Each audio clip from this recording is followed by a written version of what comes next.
ne deyib, bu nə layihədə, bu nə evlərdə, bu nə də tikib vermiş zaman. InfoPlus TV xəbər verir ki, son günlər sosial şəbəkələrdə yayılan yeni videolarda Ağdamın Xıdırlı kəndində evlərin su altında qaldığı, yolların yararsız hala düşdüyü görünür.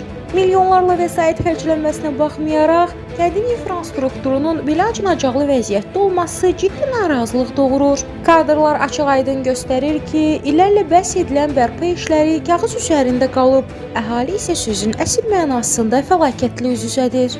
33 ildən sonra o bir məsəl var, arın var, it arısı. Bu boyda şəhid verildi, bu boyda qazilər, bu boyda veteranlar. Hamımız sağlamlığımızı itirdik ki, gözəl gedək yaşayışımızı yaşayaq. O da ki, budur, bax.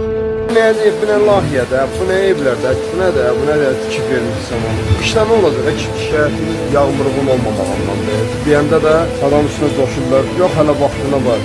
Şərəfsiz nəyin vaxtına var, ha? Nəyin vaxtına var? Sənin tikdiyin, sənin qurduğun, bahiyə bunlar necə? Bax, evin böyründən palçı, düz yer tökül asfaltı. Qız sən, burnundan gəlsin sənin buradan qazandığın pul, götürdüyün pul. Utanın, ölün, cəmaatın ahını necə götürürsün?